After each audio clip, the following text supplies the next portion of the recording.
You stand in a stone chamber in Alexandria, the air thick with tension and the weight of empire, and what you're about to discover will completely shatter everything you thought you knew about one of history's most famous deaths.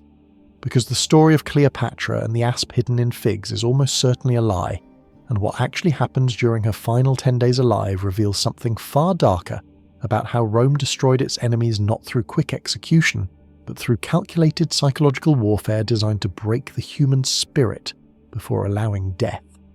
By the end of this investigation, you'll understand exactly why Octavian needed 10 days to handle Cleopatra's death, how he weaponized her love for her children against her own will to survive, and why the romantic version of her suicide serves as one of history's most successful propaganda campaigns. The destruction began on August 1st, 30 BCE, inside the tomb Cleopatra had built for herself near the Temple of Isis, where Mark Antony lay dying after falling on his own sword, deceived by false reports of Cleopatra's death, while she barricaded herself inside with 2 handmaidens and as much treasure as she could carry, refusing to open the massive wooden doors even as Antony's men begged for mercy because Octavian's soldiers were minutes away. According to Plutarch, Cleopatra and her attendants lowered ropes from the upper level and hauled Antony through a high opening while he was still bleeding, his blood running down the stone walls as they pulled, and imagine the Queen of Egypt dragging her dying lover into her own tomb because the alternative was losing everything. Antony died in her arms, speaking his final words about being the greatest of Romans, defeated only by another Roman, and Cleopatra had mere minutes to grieve before Octavian's forces surrounded the building. But here's where the story takes its first unexpected turn, because Octavian didn't storm the tomb, didn't break down the doors, didn't force entry at all.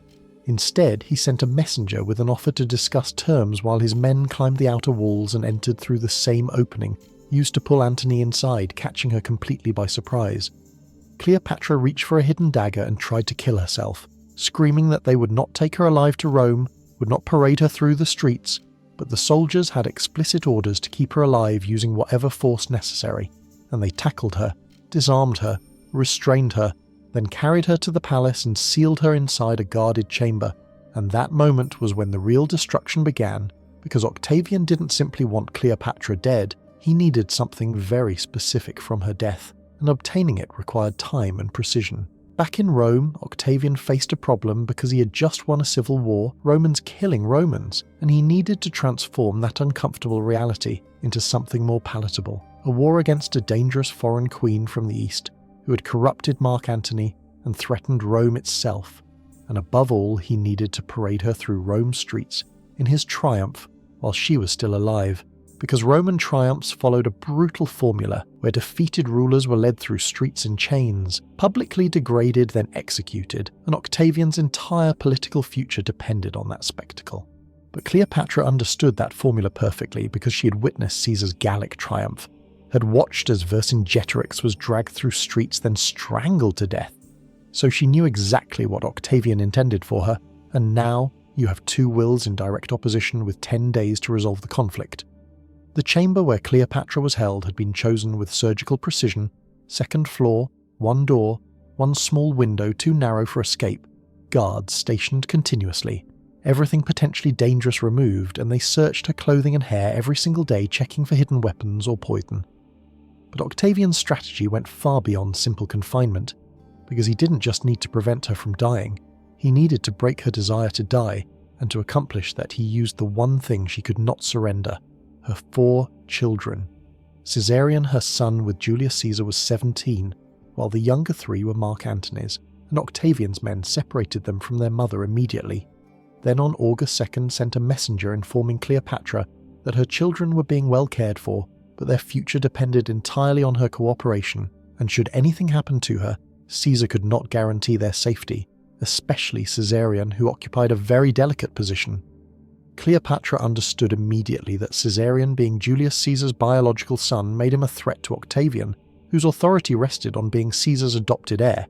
So if Cleopatra died, Caesarion would be killed, but if she lived, cooperated, submitted, then maybe her children would survive, and this was the trap, giving Cleopatra a reason to live that directly contradicted her reason to die. On August 3rd, the pressure escalated when Octavian sent architects who measured her height, weight, the dimensions of her body, and when she asked what they were doing, one replied they were preparing for Caesar's triumph, and the display must be properly constructed to accommodate her. And think about the psychological impact of being measured like furniture, because they weren't just collecting measurements, they were delivering a message that this is happening, you are going to Rome, we are building the cage now. They returned daily, bringing more measurements, more questions about clothing and jewellery, discussing her humiliation in front of her as if it were an artistic project. And this wasn't planning, this was conditioning, because every day death became more appealing. But Octavian balanced that pull with reports about her children, pulling her toward death with horror, then back toward life with fear, trapping her between the two. Cleopatra remained alone while her handmaidens were kept in separate rooms. She could hear them sometimes, but was not allowed to speak to them, had no one to share the impossible choice being forced upon her, and she repeatedly asked to see her children but was refused every time. Though she could hear them, the younger children playing, laughter drifting through the window, and imagine that torture, hearing your children nearby but not close enough to touch, not knowing if the sounds are real or staged. By August 7th, Cleopatra stopped eating, and when this was reported, Octavian's response was to bring Caesarion, and for the first time in 6 days she saw her oldest son, who said, "Please eat, please take care of yourself, I need you." Then the guards took him away, and that night Cleopatra ate, which tells you everything about how the threat was no longer abstract but had a face, a voice, a plea. On August the 8th, Octavian came himself with an offer. Participate willingly in the triumph, walk through Rome under your own power, not in chains, retain some dignity, and in exchange your children live. All of them, including Caesarion, but refuse. And Caesarion dies the day you die. And this was the brilliance of the trap, because Octavian wasn't offering escape but justification. A way for Cleopatra to tell herself that enduring humiliation served her children, though it was a lie since Octavian was never going to spare Caesarion, but she didn't know that yet.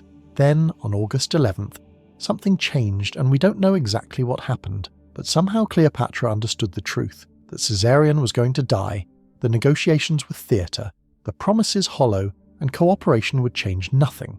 Cleopatra then requested permission to visit Antony's tomb, saying she wished to make offerings before the journey to Rome, and Octavian granted it, so she was taken under guard, allowed inside for 1 hour while soldiers watched her make offerings, but they did not see her palm, the small clay vial hidden within the tomb's wall, didn't notice her slip it into her clothing, and when she returned, Cleopatra requested fresh figs from the market. The guards inspected the basket carefully but saw only fruit and let it through, and this is where the story of the snake enters popular mythology. But several ancient historians doubted that account because the timeline doesn't align. Symptoms don't match cobra venom, and snakes are unreliable as suicide methods. So what makes more sense is that Cleopatra had obtained poison earlier, hid it in Antony's tomb, and retrieved it during her final visit. On August 12th, 30 BCE, the guards heard nothing unusual, just silence, and when they opened the door to bring breakfast, they found Cleopatra dead, lying on a golden couch dressed in royal regalia with her handmaidens beside her. Eris already dead and Charmian still alive, using her remaining strength to straighten the diadem on Cleopatra's head. And when one guard asked, "Was this well done?" Charmian replied, "Extremely well fitting for a descendant of so many kings." Then she died.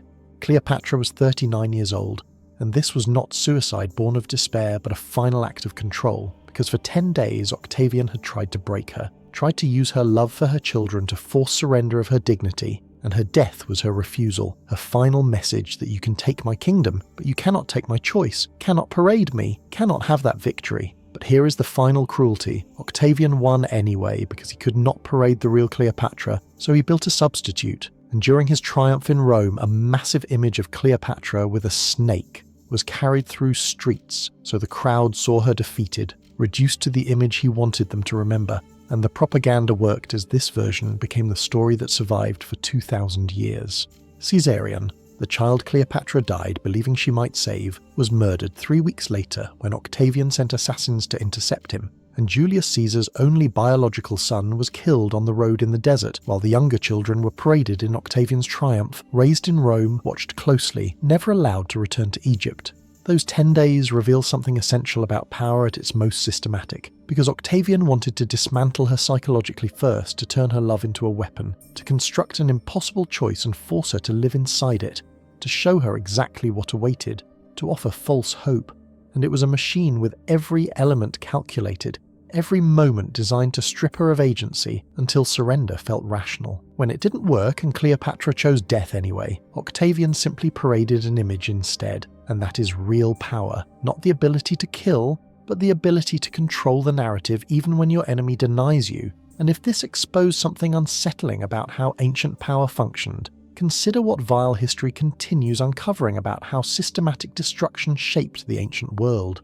Stand in Alexandria today and the tomb is gone, the palace lies underwater, and all that remains are the stories and the question, because she chose death over humiliation, yet her image was paraded anyway. She died to protect her children, yet Caesarion was killed. She controlled the manner of her death, but not the story that followed, and those 10 days reveal that sometimes the only choice left is how you lose. Sometimes dignity costs everything and buys nothing except the knowledge that the choice was still yours. Cleopatra died a queen, failed to save her kingdom, failed to save her children, succeeded only in denying Octavian the satisfaction of parading her living body through Rome, and whether that was enough is the question that echoes across 2,000 years. So remember those 10 days, remember what Octavian built, a psychological machine designed to break the last pharaoh before her death. Remember how close it came to working, and remember why Cleopatra chose death anyway. Not because it saved anything, but because it was the only choice Octavian could not take from her. If you want to see more stories about how power really worked in the ancient world, subscribe to Vile History and turn on notifications. Drop a comment below telling me which historical figure's final days you want me to investigate next.